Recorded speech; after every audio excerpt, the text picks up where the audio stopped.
ஏசப்பாவோட சேனைகள் அப்படிதானே. வீரர் எப்படி இருக்கணும்? ஹெல்மெட் போட்டிருக்கணும், கையில் கத்தி வச்சுருக்கணும், இங்கே கேடயம் வச்சுருக்கணும், காலில் அந்த பூட்டு போட்டிருக்கணும், அப்புறம் இடுப்பில் அந்த பெல்ட் எல்லாம் கட்டியிருக்கணும். அப்படி ரெடியாக இருந்தால் தான் என்ன பண்ண முடியும்? சண்டை போட நம்மளால் போக முடியும். அப்படி தானே? பார்த்துட்டீங்களா? எல்லாரும் அந்த படத்தை பார்த்துட்டீங்களா? பேப்பரில் உங்கள் பேரை எழுதி வச்சுக்கோங்க. மேலே சரி, அப்புறம் எழுதிக்கலாம். இருக்கிறவங்க பேர் எழுதி வச்சுக்கோங்க. என்னென்ன இருக்குன்னு நான் சொல்கிறேன், பார்த்துக்கோங்க. ஃபஸ்ட்டு ஹெல்மெட், தலையில் போடுறது ஹெல்மெட். சரியா? ரட்சிப்பென்னும் தலை சீரா, ஹெல்மெட் ஆஃப் சால்வேஷன் போட்டிருக்குல்ல இங்கிலீஷில். எல்லாருக்கும் இங்கிலீஷ் தெரியுமா? சொல்லுங்க. இப்போ ஃபஸ்ட்டு என்னது? சால்வேஷன் என்ன? ரட்சிப்பென்னும் தலை சீராவை நம்ம போட்டுக்கொள்ளணும். சரியா? ஒரு போருக்கு நம்ம போகும்போது என்ன பண்ணியிருப்பாங்க சோல்ஜர்ஸ்லாம்? ஒரு ஹெல்மெட் மாதிரி போட்டிருப்பாங்கல்ல. அப்போ நம்ம யாரோட போர் செய்ய போகிறோம்?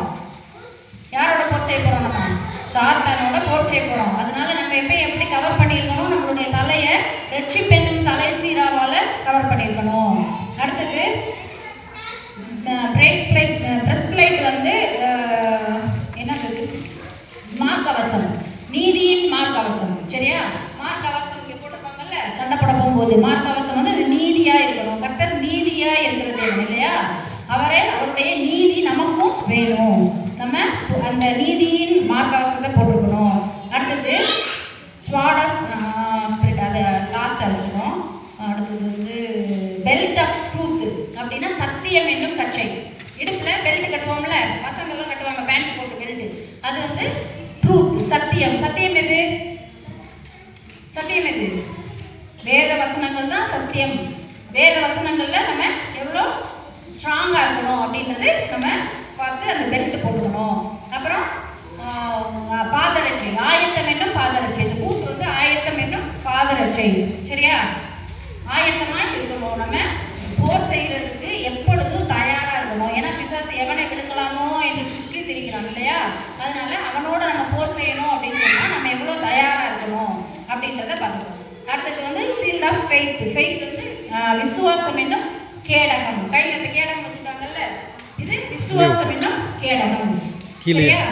விசுவாசம் என்னது? விசுவாசம் உங்களுக்கு இருக்கணும். ஏசப்பா உயிரோடு இருக்கிறார், நமக்காக யுத்தம் பண்ணுகிறவராக இருக்கிறார், நம்மளை யாரும் இன்னும் பண்ண முடியாது அப்படின்ற விசுவாசம் நம்மளுக்கு வேணும். அடுத்தது இந்த ஆவியின் பட்டயம், கத்தி. சரியா? கத்தி எது? ஆவியின் பட்டயம். தேவ வசனங்கள் தான் ஆவியின் பட்டயமாக நம்ம கையில் வச்சுக்கணும். இப்போ இந்த ஹெல்மெட்டு, இந்த பெல்ட்டு, பூட்டு, இதெல்லாம் பார்த்தோம்னா நம்ம கிட்ட வரதை தடுக்கிறதா இருக்கும். சரியா? ஏதாவது நம்மளை வந்து அடிச்சாங்களோ இது பண்ணாங்களோ நம்மளை வந்து காப்பாற்றுறதுக்கு ஹெல்மெட்டு கீழே அடிப்பட்டு கொடுத்துட்டோம் அப்படின்னா தலையிலலாம் இது எல்லாமே நம்மளை காப்பாற்றுறதுக்கு. இந்த ஸ்வாட் இருக்குது பார்த்தீங்களா, கத்தி இருக்குது பார்த்தீங்களா, அது ஆவியின் பட்டயம். அதை வச்சு தான் நம்ம என்ன பண்ண முடியும்? போர் செய்ய முடியும். சரியா? பிசாசு நம்மளுக்கு முன்னாடி வந்து நம்ம கண்ணு முன்னாடி நின்று போர் செய்வானா? தெரியாது. அது ஆவியின் பட்டயம். அந்த ஆவியின் பட்டயம் வந்து தேவனுடைய வசனமாக இருக்கிறபடினால அந்த ஆவியின் பட்டயத்தை எடுத்து நம்ம சண்டை போடணும். இதை நீங்கள் டெய்லி உங்கள் கண்ணில் படுற மாதிரி வச்சுக்கணும். இன்னைக்கு காலையில் நேற்று என்ன சொன்னேன்? நானே எந்திரிச்ச உடனே ஏசப்பட்ட பேசணும். யார் பேசுனீங்க? Very good. கிளாப் பண்ணுங்க.